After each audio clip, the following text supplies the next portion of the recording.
Welcome back, everybody, to another podcast here. Hope y'all are doing well. Today, I'm joined with Ramon. Good friend, got to know him well. How you doing? I'm okay. How are you doing, dog? If we can get through this one, it'll be fantastic. I'm telling you. Here we go. Every time I start this podcast business, it's an adventure. I guarantee it. Well, I'm always ready for a new adventure, so let's try it. I'm already sweating, so. I know, right? My heart rate goes up, blood pressure goes up, nerves are, yeah. I'm shocked I still have hair and a beard from not ripping them out from all this. I'm telling you. Well, you can lose it. Yeah. Well, because as we was talking just a minute ago, I did not realize how untech savvy I am anymore. When I come out of high school, when I was in high school and just after, I was building computers. I actually had a job working and building, going to houses and homes, working on people's computers for them. Mm-hmm. And, people would bring me parts and say, well, can you build this? Yeah, no problem. Give me a day or so and I'll have it together for you. I'd go out, buy all the cards, the frames, everything, and put it together, all the wiring, ribbons, everything. And now my cell phone confuses me. It just, I can't do it. Just after all these years, I have not. And, the bad part of that is I did say that when I give up the computer thing, I got fed up with it because I did not realize how much I was doing because family members were calling me, hey, can you fix this? Yes, I can. I had friends calling me, hey, can you build this, fix this? And it was constant. And I probably should have stayed in it because I probably have a lot more money now than I do now. But I got so tired and burnt out on it. And I said, you know what? I want out of the game. And I want to be the person who calls somebody because I'm too dumb to figure it out. And now I'm that person. Yes, mission succeeded. Well, I want my knowledge back. I mean, you can definitely see on almost every subject how fast time travels. I mean, if you check me, I'm now out of a job for almost a year during COVID and stuff, and I was actually from the aviation world, but also did a lot of computer stuff like you did. The thing is, when I did the computer stuff, they talked about, I believe it's called ETIL. I don't know if it's international or Dutch, but it's a specific way of working in computers. The thing is, I have never been learned about it, but it's still the same progress of working in computers to fix a problem, to find it and fix it. Right. If I'm trying to go for this job interview, they ask, do you have a certificate for that? No, but I've worked for this for like almost 7 years. Come on, guys, give me a break. No, you don't have a certificate. So there's the door. I mean, time travels so fast, and try to keep up with it. Yeah, it does. And technology changes overnight. I mean, literally overnight. Yeah. You can know something, go to bed, wake up, and have no clue the next day. Like, all it takes is an update, and then you're lost. No idea. Sorry, I'm just trying to get technology. I'm trying to get my air conditioning on. It's really hot here. Oh, you got warm then, huh? Yeah, I'm sweating, so I thought, let me put on the air conditioning quick. See, we haven't got there yet. We're in that nice Ohio area where, like the other day, it was, let's back up. About 2 weeks ago, it got up to like 70, almost 80 degrees. Yeah. And it snowed for 2 days. And then it went back to 80 degrees and rain. And then we get back to like today, we was supposed to go have rain today and tomorrow. Well, yesterday, my mom tells me that, or this morning, my mom tells me that, hey, we're supposed to have snow Tuesday and Wednesday. And I'm like, it's 70 degrees outside again. It's April. And I talked to my wife at lunch, and she said, no, the weather's done changed. It's only supposed to be rain and warm now. Yeah, exactly. The same was exactly here on this side of the globe. It was like one day I was in a t-shirt eating ice cream outside, and the next day I was eating snow outside. I mean, it was ridiculous. And then the snow was gone. It was quite hot again. Next day it was freezing again and raining, and it's just Yeah, crazy weather right now. it is. And then wonder why people here suffer from pneumonia and flu. You can't. It's just horrible. I also say that's why we're a resilient people, because we just don't care. It's fine, whatever. It'll change in a minute. It's whatever. Well, we're Dutch. I mean, I'm Dutch. I'm used to weather like this. Well, not this extreme, but I'm used to being wet. Yeah. I mean, I Well, live on the sea level, so yeah, I'm used to being wet. yeah, but you don't seem to have it like the British do, where it's just overcast and drizzling all the time. I mean, I couldn't deal with that. Now that's something that, overcast days I don't mind. That's fine. But man, that drizzly raining stuff all the time, just no, I can't do that. I have been to the United Kingdom once, to London, with a weekend with my friends in 2011. I will never forget this. I was there and everything was fine. Friday evening, fine. Saturday, fine. Sunday, fine. We are back at the airport, fog. The channel was completely covered in fog. And it stayed for 3 days. And the aircraft, it was this dense, this fog, that the aircraft was not able to fly. It was not allowed to fly. So we were actually like on a Thursday, just back at school, because we came directly from the airport at school, and it was like, both with the hands, because we had to stay at the airport. Of course, you can't sleep at on an airport, so it was terrible. But it will always remember me. When we're there, everything is fine. We want to go home. Completely disaster. Yeah. Well, that's like, it's so weird here because my parents live, well, as the crow flies, if you take a straight line there, maybe 2 miles from me. I mean, it's really not far, but by the time you wiggle through town and go up and down over hills and stuff, it's a lot further. But really, as the crow flies, it's 2 miles, maybe. And it's hilarious because we'll be talking on the phone and I'll be like, Mom, it's raining here. What do you mean it's raining there? Well, it's pouring. Don't look out your window. Lightning and everything else. And she's like, no, it's bright and sunny and there ain't a cloud in the sky. God, you gotta love Ohio. I'm telling you. Well, and we've had that where I've called and we'd be talking and it's like, it's snowing, Mom. I ain't going outside. And she's like, what do you mean it's snowing? It's nice here. I'm like, it's snowing. We got the ground's white. The street's white. What? And she'll send me a picture over her phone and it's perfectly fine. Sun's out. I'll send her a picture and the ground's white and everything. It's so different here. It can just change in short areas. It's stupid. So, oh yeah. Well, I know. It's exactly in the town where I live, Culemborg, center of the Netherlands.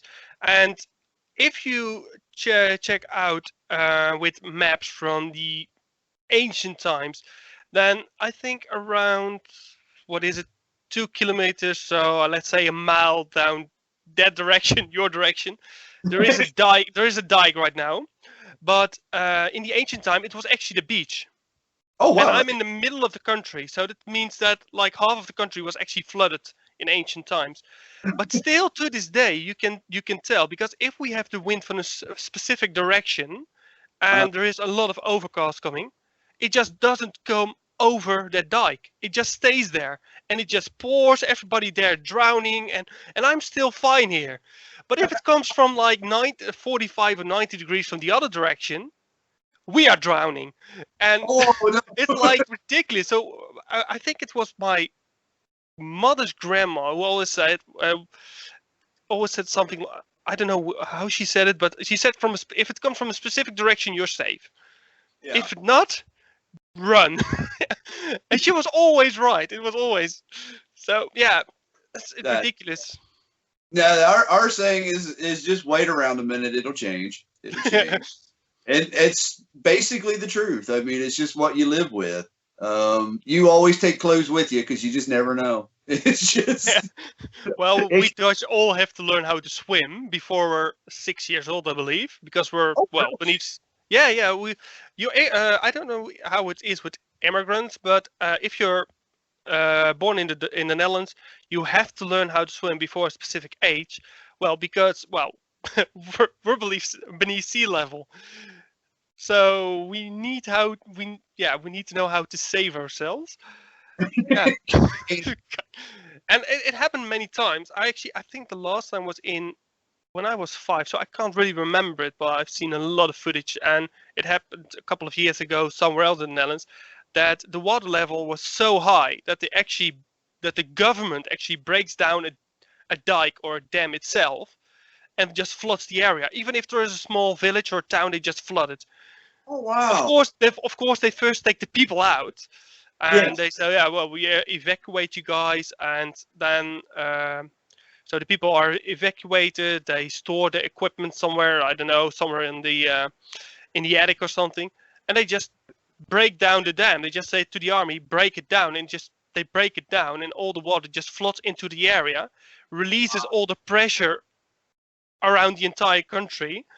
And well, when the water level well was back down to its normal, they just rebuilt the dam or dike, and all the insurance companies actually have to work by law together to make sure that people are all compensated. Well, I was going to say, because that's bad. You Yeah. have to lose everything in your house and then to structural damage, and oh my goodness. I mean, it was like I said, the time that I can't remember it, but when I was like 5, when this one happened, it was just like this much before it came over the dike, and we all had to be evacuated. And well, this is a town of 27, no, yeah, let's say around that time it was like 26,000 people. There was a traffic jam just for this area of 10 hours. So Oh, for this little town, 10 hours of traffic jam. oh. I mean, it's just ridiculous. And then suddenly 2 days later it was like, yeah, everything is fine. The water level is dropping. Go back. And everybody was like, what? Wow. Look, in 10 hours, I could walk the entire perimeter. Yeah, we now. could I we mean, could go walk to Germany to stay safe areas. I have a better chance at walking than I would. Oh my. Well, in fact, 10 hours, I could make trips and get my stuff. Yeah.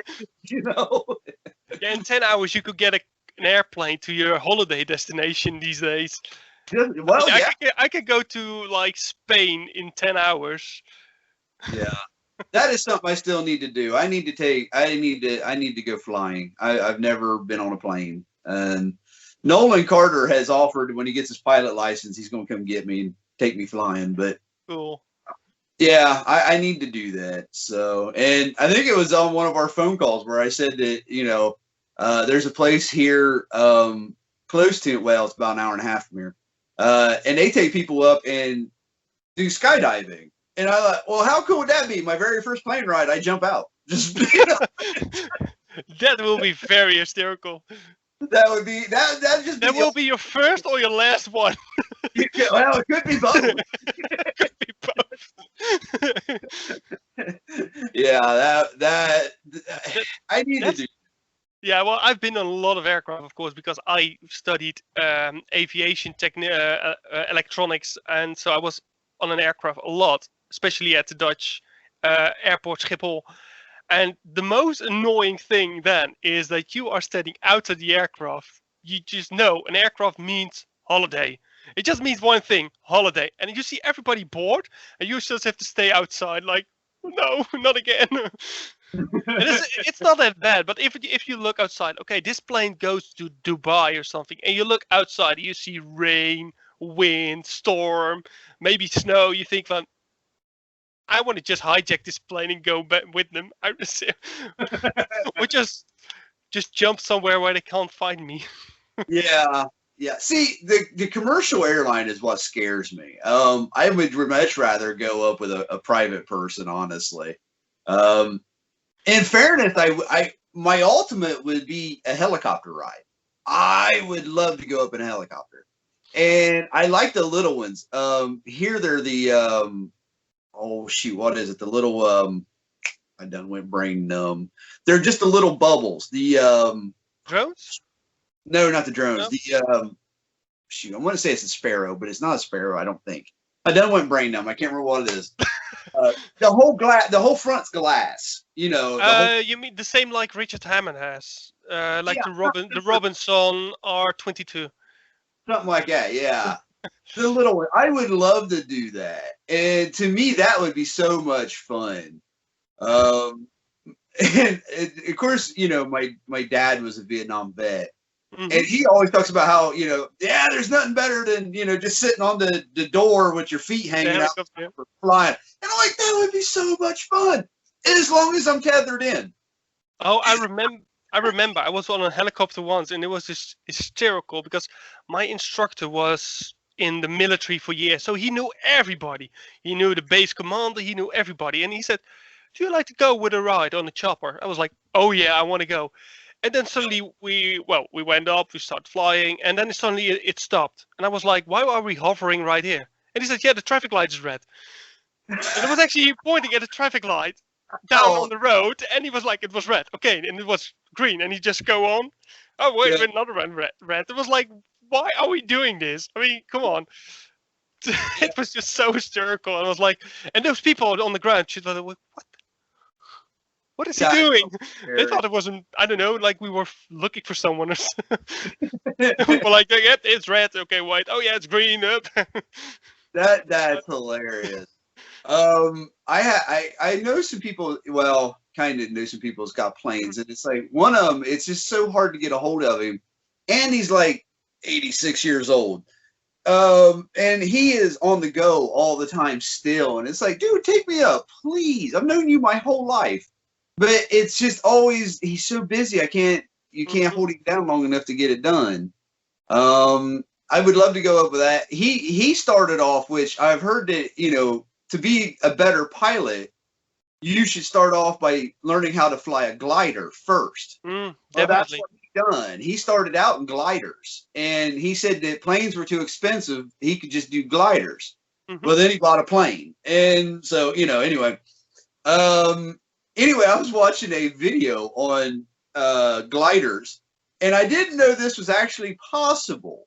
But these people was up in a glider. Like I said, I was watching this on YouTube, and evidently they hit a strong enough headwind that the glider literally came to a dead stop, and they were just being held up by this Yeah. updraft and headwind. And they said he's like, we're just sitting here, and he was, you know, turning the camera and looking out the window, and they weren't going anywhere. You just see it kind of wobbling a little, and he's just sitting there, and he was like, and the guy was asking, how long are we going to be stuck here? And he's like, when the wind changes, we'll be allowed to move. And I thought, Yeah. Well, that's no. it's like a bird. It's definitely done like a bird. Sometimes you see those birds just hovering because Yeah, the wind is so well accelerating towards them. They just don't know what to do. They just like, okay, I'm stuck here, and they keep trying. They keep trying. It just doesn't work. Okay, well then I'm turning. yeah. And I thought, no, I don't need that drama in my life. Just don't need that in my life. No, the thing I always hate. Well, I can't say hate it, but something I didn't like about planes pilots specifically, the Right. pilots, was that they had no knowledge of something technical. So no, seriously, it was so. I think if you are a pilot, you need more than if I did press this button, then the engine starts. I mean, you have to know what's going on. What happens if I press this button? I mean, if me or someone else press the button, okay, it goes to a button and goes to a relay, and it goes to, and I just hated it because the pilot said, yeah.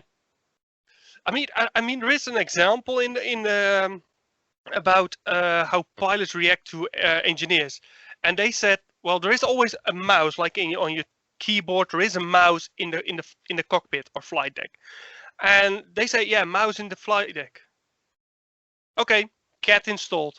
They just put a cat in. They didn't really put a cat in, but they had no idea what the pilot was talking about. Yeah, Okay, cat installed. Okay, yeah, there's a pounding noise, like a midget hitting something with a hammer. Okay, took away hammer from midget. I mean, that's why I hate pilots. I mean, these were just global examples, but we always had these things like, we had something like, there is there is a noise or vibration on the left wing we had. I believe it was the left wing. and it was just a normal vibration during headwinds, and we are like checking out his aircraft for 2 days, and then we came to the conclusion this was just normal. Well, it wasn't really normal in like what they were being taught, but it was within limits. So there was nothing going on. It was just nature colliding with the aircraft. And then I was like, I hate pilots. I just Yeah, hate pilots. two that, days, 2 days of my no, I hate them. well, okay, I'm sure. let's Sure, let's so go let's go to food or something before I was we. gonna say, I'm sure most people probably joined in to hear us talk about some form of food, and here we are a while on just aviation. Which Well, what? James May will be pleased. Yeah, hey, it shows how easy it is to just, hey, we talk to each other, so it's easy for us to just get lost in a conversation. It Definitely. it does. So if you don't mind, I would love for you to maybe explain that, like I said, you got something that I didn't know could happen. I didn't know it existed until I got to talk to you. And you're kind of, what is it? Not really vegetarian, not really vegan, but it's not by choice. Because of medical. Yeah, definitely not by choice because I love steak, I love spare ribs, I love them, and if I could, I would still eat them. Right. But there is something that it's hard to explain, and I think I should start with the beginning of the story. Was that I was just eating meat and all vegetables, everything I wanted, and then I started feeling well. I was not all right. Let me put it this way: I wasn't sick or something. I was just not all right, and so. Well, I thought, well, maybe it's the weather or something. I had no idea. Maybe I ate something wrong and it just continue with eating anything. Well, I don't know how long this happened. Maybe it was just a couple of days or a week or a month. I can't remember. But then suddenly, when I went to the toilet, I was doing number ones and number twos. But when I kind of say goodbye to it, wave at it, I don't know, I found out there was a lot of blood with it. Ooh. Oh, yeah. So I was like, okay, I should keep.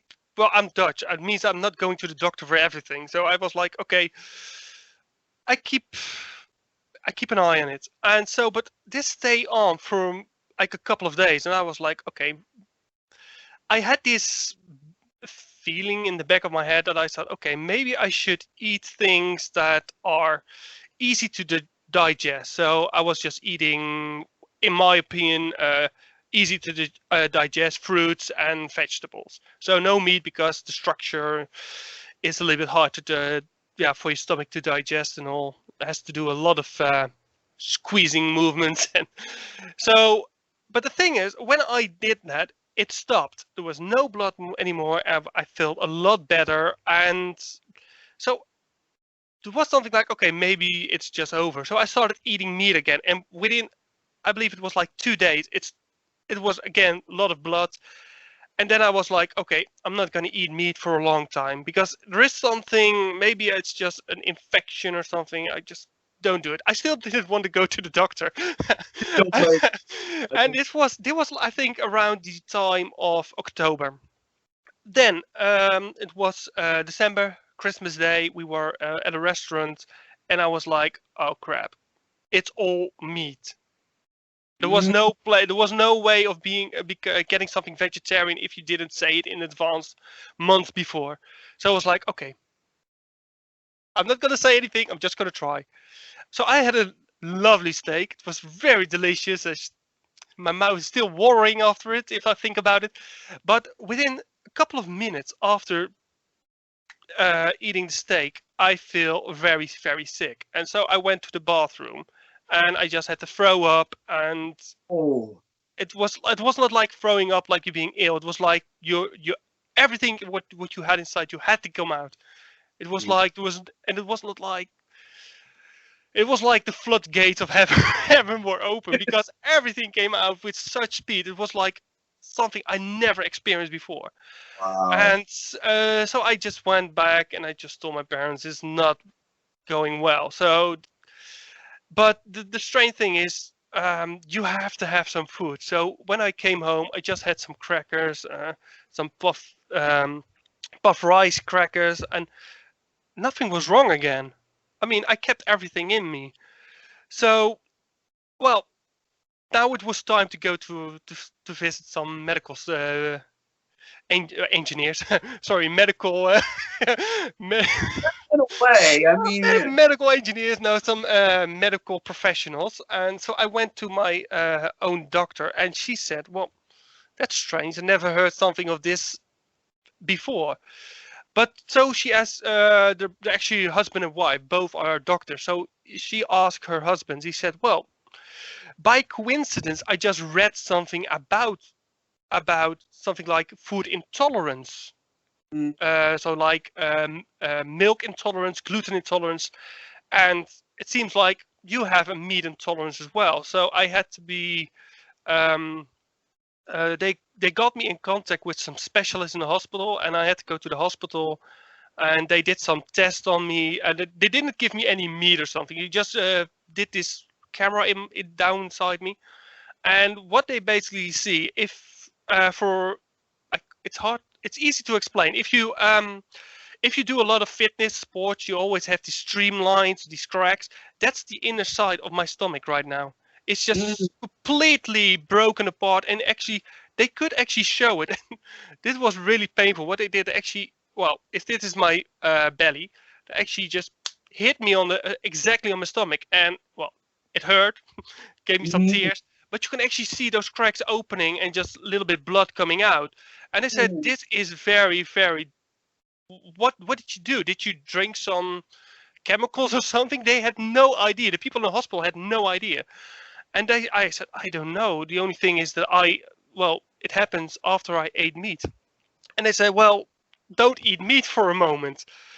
And well, the specialist that I have been, well, that actually helped me out. They actually, well, did some number more tests. I believe they had some conversations with some of their colleagues from different hospitals, including worldwide. Um, and then they actually found out that there is such a thing as becoming meat intolerant. So you can be intolerant from milk, gluten. You have people that can't eat meat but can eat fish. But I can't eat any of something like, well, meat, fish, or anything, just vegetables and fruits. So here goes my oh, life. There goes my life. But the first thing, when they knew what was going on, they, well, said, "Take a seat." So I took a seat, and he said, "There is no other way to explain this to you. So I'm gonna say it really, really harsh." He said, "If you eat meat, you will die." And I was like, good. "Well, okay, I expected a different a different opening, but no, it's because these cracks are just the beginning. Like, well, you can see in metals or something. It's the beginning of real tearing everything apart. It can actually just burn through your stomach. So, but the thing is, in my case, it just happened spontaneously.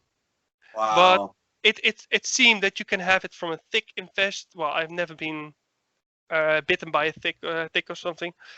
But yeah, it just can happen. So I can't. I'm a vegetarian against my will, basically. See I just, that yeah. is a to me. After I never thought, I knew like gluten intolerance and lactose intolerance and all these, but not until I got to talk to you did I, realize your body can just one day go, you know what, I'm done with it, and Yeah. that was look. That Well, my two fears is meat. If I got a meat intolerance and a lactose intolerance, you asked me to give up meat and milk. I look. yeah, milk. Well, I he might said. lay down and die somewhere. It's Well, I have this now for like, what is it, 18 months, 2 years. Let's say 2 years to be sure, and it can be like a milk intolerance. Means that, like stress, it can go over. You can, you know, eat it again. Same as with milk. My little cousin, when he was a baby, he had milk intolerance, but now he can drink as much milk as he wants. He actually is addicted to milk. So that's the other side. But this is, they have not enough information worldwide to spontaneously be becoming meat intolerant. So wow. it's just waiting. They say, yeah, you can try it within a year, see what happens. But with our help. I've said I'm not going to eat a steak in the hospital. Come on. If I'm Yeah, going for a steak, I want to go to a good restaurant. So I yeah, was you like, ain't gonna get no. a hospital.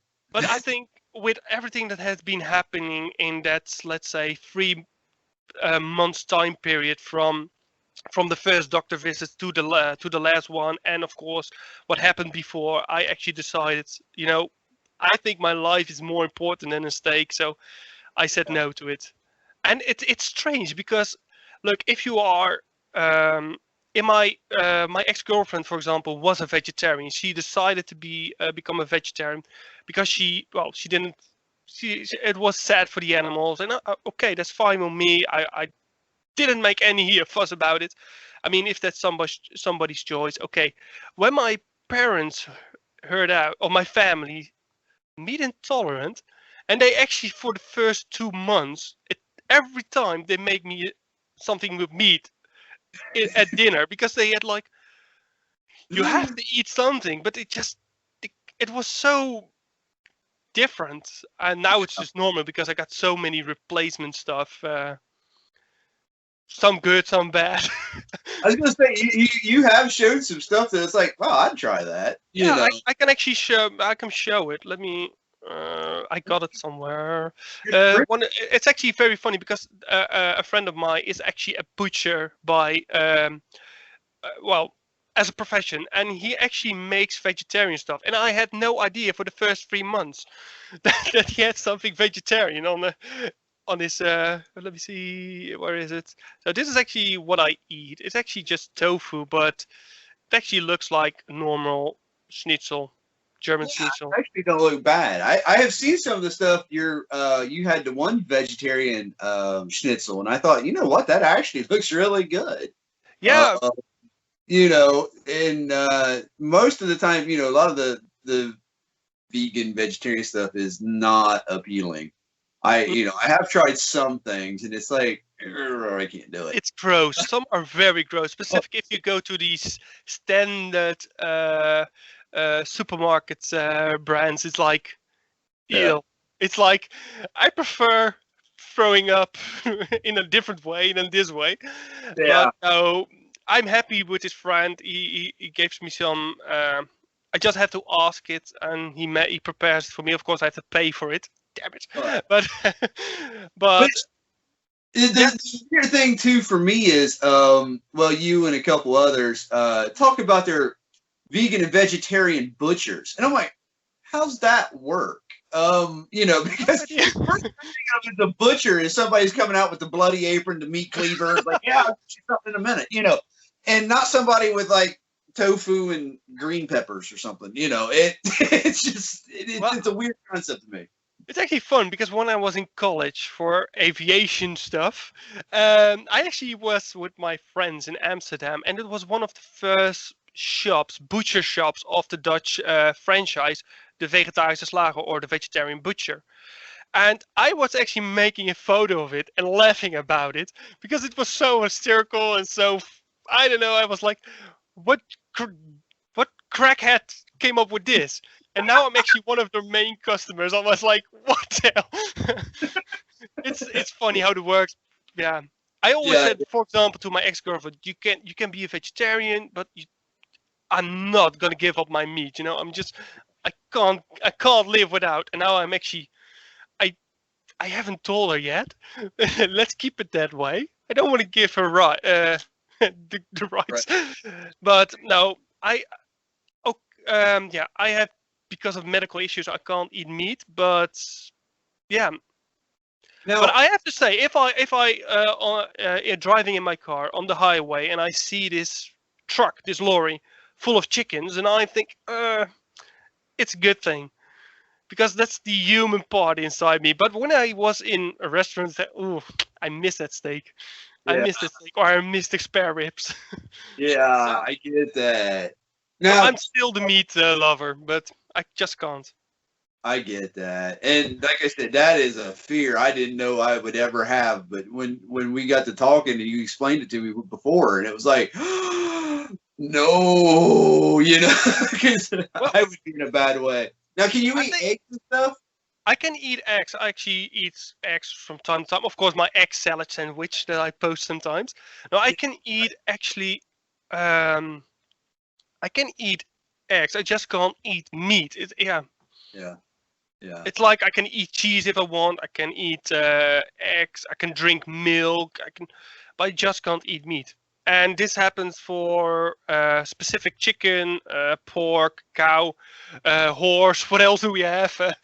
But the same is with fish. We didn't test that, and I was actually so afraid already of going for test phase to see what will happen if I eat fish. What if it's just as bad, and it's just that single piece that kills you. So I was like, I'm not gonna test fish. I didn't even like real fish, so it was not that big of a deal. But it was just, you just have to draw a line. And for me, Yeah. it was like my life is more valuable than, like I said, fish or steak or spare ribs. So Yeah, at that rate, I don't blame you. You might as well just cut it all. And that's another thing I don't understand, and I hope I don't upset anybody, but I might. On FoodTribe, there is so many people who say, uh, they don't consider fish and seafood meat, and I don't understand that. I'm like, it was alive. mm, It had a bone structure. It ate other stuff, and in the end, it had to die. You had to peel it, and you had to gut it, and you ate what was. That's. yeah, I'm sorry. That to me, that's the very definition of it. it actually reminds me of that Conversation Street episode in Scotland with between James May and Richard Hammond and Jeremy Clarkson about chicken. They were becoming vegetarian, but chicken was a vegetable because if you cut its head off, it was still walking around. This is Yeah. exactly the same argument, actually, because it's still meat. I mean, Yeah. I totally agree with you. I mean, chicken or fish, it's still meat. I mean, it's still the skin of something, Yeah. in my opinion, or the what is it, the the ribs or Yeah. anything. Well, that's it. And there was a couple posts, and one of them was I can't even remember who done it now.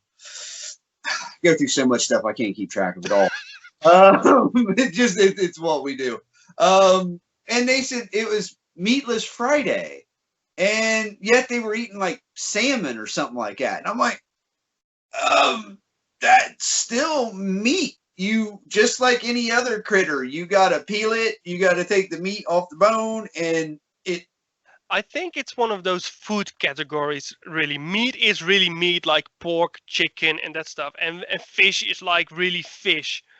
So I think it's like really the categories from a cooking book. If Yeah, you want to eat some fish, you have fish. If you want some meat, it's cow, pork, horse, rabbit, anything of that. Anything you want. I'm not arguing with that. But I think it's that. yeah. I think maybe it's just me because I to me it's the same thing. It was a living creature that had to Yeah. process to eat. Therefore, it's meat. But I get what you're saying. They do try to keep that separate. I don't hmm understand it, but to me, it's Well, still. it's like I said before we started the podcast recording, is that you also have, I believe, I don't know if I'm saying this word correctly, so I don't want to insult anyone, but pescatarians, they don't eat meat, but they eat fish. Because Yeah, if they eat meat, they get sick. They're yeah. gonna throw up, or I don't know what happens to them. I don't want. If you wanna, if anybody is a pescatarian, please put in the comments and Yes, like and subscribe. yeah. but but they can't eat meat because they get sick. But they Right. can eat fish. So yeah. So Yeah. you also have pescatarians, and I believe you also have something else, but I don't know. Well, there was a poll on Food Tribe, and it's been a few weeks ago at least, and it was what are you? And it had all the.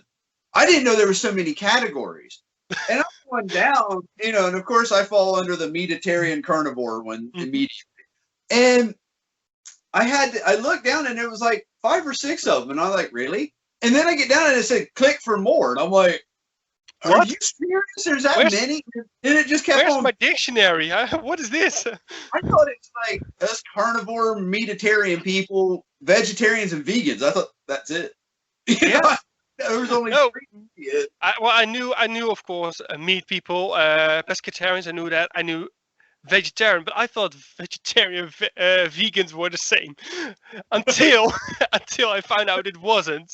So thank you, FoodTribe, for that lesson. But no, I absolutely didn't know. So, and what you said, there were so many categories. I was like, wow. Yeah.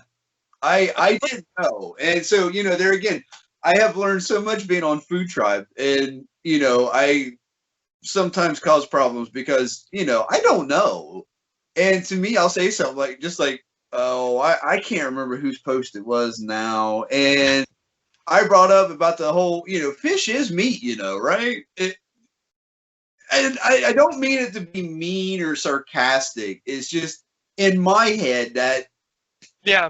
you But know, think about a restaurant. If I have to find, okay, we got something that somebody who eats everything, someone who is meat intolerance, in my example, is vegan, is vegetarian, he's pescatarian, he's this, he's that. How do a restaurant do that? I mean, come on. yeah. Well, Now, now I know why Gordon Ramsay's hair is all fuzzy. I mean, it's just all that stress of all those categories. I see why he's angry all the time too. Yeah, you fuck. Yeah. How are you supposed to keep this all straight? Yeah. I can't do it. I've got a better knowledge now than I did well over a year ago, because when I first started, I had no idea. I done me and that was it. So I've learned a lot over FoodTribe. Now I'm a little more knowledgeable than I used to be. And because I had insulted a few people way back in the day, and I was like you, I assumed vegan and vegetarian was really the same thing. Yeah. You guys eat plants, okay? Okay. And I didn't realize that they cut out all animal proteins, all of them. And it was like I didn't know all that. So I would say stupid stuff like, well, vegetarian and vegan, same thing, right? And Ooh. very adamant to make sure to tell you the difference. I'll put it that way. They're very passionate about the way they eat. You're like the Jeremy Clarkson of FoodTribe. Yeah, basically. Say something in the podcast that doesn't the people don't like. Sorry. Yeah, that's basically it. I stumble my way through some things, and yeah, it's sometimes I get in trouble. Well, you Yeah, can't if you don't know it. I mean, who's to blame if you don't know it? that's it. I can only learn if someone tells me. And one of those is our Natalie. Don't ask me to say her last name. She'll hate me. She's a resident vegan, and she taught me a lot because there were so many things I didn't know. And luckily she is very nice and kind-hearted and tolerant of my stupidity. So she's very tolerant. Because like when I went to do the vegan challenge where I tried to make the vegan burger and everything, I had no idea, no clue, just nothing. And so I leaned on her a lot for information, and luckily she was patient with me.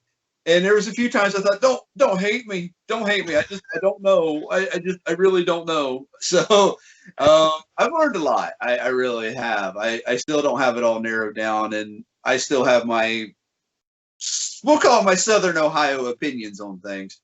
Exactly, opinions. I mean, everybody responds differently. I mean, if you, for example, me being Dutch, we are very direct. If I say, if you check another ex-girlfriend of mine who was Norwegian, they are very, well, they look more from a distance. If they like you, you become part of the little group, and then you come closer and closer. But I was so direct; they were just shocked. It was like, "Hey, go away, you!" So, and it's the same with, well, comments. I mean, we just say what we want, but we don't mean to harm anybody. But well, it can just come in a different way. Yeah. Well, and as a rule, the people on FoodTribe are very relaxed on a lot of things. There are a few who get a little sensitive. Um, as as a rule, everybody's pretty open. And I have upset the couple because of okay, prime example. I don't know. Like I said, we'll blame it on my Southern Ohio-ness. Coconut milk. Yeah. Coconuts don't produce milk. Okay. I've never seen a coconut nursing a baby coconut. I'll just put. They don't produce milk. You need certain bits of anatomy to do that, and I don't see those on a coconut. It's not milk. Yeah, exactly. It's a fluid. Yeah, and they're like, yeah, but that's just what we call it. Yeah, but and then then I have to just say, you know what? I gotta go. And I'm the same way with anything that is like, okay, another prime example. They go vegan chicken wings. Okay, so you're just eating a vegetable nugget. Oh, yeah. Or a vegan nugget. Stop adding chicken in because it's not. Same as my vegetarian butcher. Yeah. He butchers vegetables. I can deal with that. Okay. It's still a butcher, but it just happens to have vegetarian stuff. Yeah. I mean, if you I have to admit, I've never been into one of these shops direct personally, but when I check the photos of the vegetarian butcher here in the Netherlands, they just look like a normal butcher shop. I mean, if you are from a different country, you don't speak Dutch, and you don't know that vegetarisch slager means vegetarian butcher, you say, hey, a butcher shop, let's go in. I mean, yeah, it's like I said, it all looks the same, but that would be weird. Honestly, look, if I ever come over to visit you, the vegetarian vegan butcher is one thing. There's some things there I'd be willing to try. But then pastry shops, though. Look, oh, definitely, yeah. So much. I'd be type 2 diabetic before I got out of your tent. I'm sure you will. I mean, it's terrible in this, especially specific. I'm in the middle of the country, so I can go everywhere, and I know all the addresses. So yeah, if I go like, let's say, let's use the train. It's like 30 kilometers to the south. There are these huge profiteroles, like huge ones. And if I go to the north, then I'm in Utrecht. I have like another pastry, and in my own town is the Tompoesen, and they are the best in the nation for like 5 years now. They even supply the royal family. Oh wow! So it's like I was like once there in the morning, and I had to. It was like my last day at work at I don't know, but I had it's Dutch, so you get some extra, you treat everybody here like I'm going away. I'm leaving you guys. So here we go. Here's some pastries. I'm leaving you guys. And they said, yeah, you have to wait because there's somebody coming from the government, and they had like huge boxes on top of each other. There were like over, I guess, 200 of those things just leaving towards the parliament. And I was like, that's a lot. If you eat those, you will be sick. Definitely. Definitely. And they're so popular, they now even make an ice cream of it. And I was like, I need to try that. It was actually quite delicious. I seen your ice cream things, and it's just, oh my goodness. And that and the waffles. Look, I'm telling you. I would get there, and I wouldn't even need a hotel. I'm just going to sleep in the pastry shop. I'd just be yeah, to try everything. I would be shaking and twitching from the sugar rush so bad. I wouldn't. Yeah, or the other ones those cheese breadsticks that I post, kaasdengels. For an example for people how well known they are just in my town, I have to get my little cousin as an example again. She was like 3 years old, and she went with her mom, so my aunt, to the city center for some shopping, clothes, I have no idea. And she just put the kid from a bicycle, because we're Dutch, we all have bicycles. They just took the kid off, put her on the ground, and just wanted to lock her bike. So she locked it, she turned around, less than 10 seconds, kid gone. She was gone, the little girl.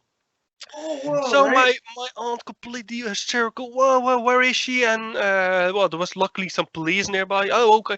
Well, what do we have to do? Do we have to find her? Check every shop. Suddenly, someone from the bakery came back with holding the hand of my little cousin, and she had this cheese stick in her hand because what she did, she said, "Oh, I'm in town. I have to go to this bakery and get a cheese stick." And she Right. just grabbed it and just went back to my aunt. And the woman from the bakery was like, not again, not again. So that's just an example how kids like them. And I am now 30 years old and I still go every week, get 6 of them, and I eat them all 6. Oh, trust me. When you post them, I'm like, I need one of those. uh, I but don't know if this, there's any way you could pack it in something and send it to me, but you know, the yeah. thing is, same as the tompus, you have to eat them as fast as possible because um, in case of the cheese sticks, they got very soft.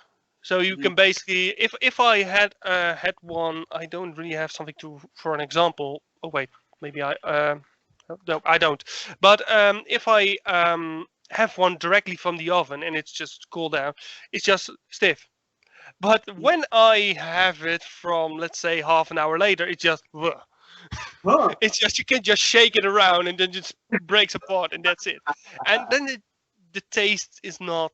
It's like eating old bread, definitely. And with the tompoes, exactly the same.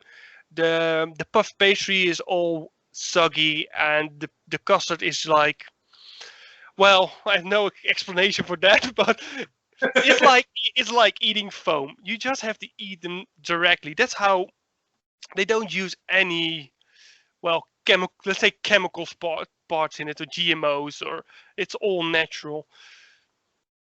Nice, nice. And that's something else people might not know about you is the fact that you only eat cheese in very specific ways. You what is it, pizza? And that's about it. Yeah, cheese sticks, of course, Yeah. castaingels, or on a pizza. No else. People always think, oh, the Dutch have such delicious cheese. I don't like cheese. I don't like cheese. I ate it when I was young. It was sticking on the well, this your mouth ceiling, how you call it, the top of your mouth, and it was like ill. So I just I just don't eat it, and still don't. If my cheese on my pizza is not let's say burned enough, I don't I don't want it anymore. If it's too much cheese, I don't eat it anymore. I just throw it away. Oh, That's see, how I that's the really don't exact like it. opposite thing. It's so fun because when I was for work in Germany, so oh we got cheese. I mean you judge like all you judge Dutch people like cheese. No, I don't. You're the exception to the rule.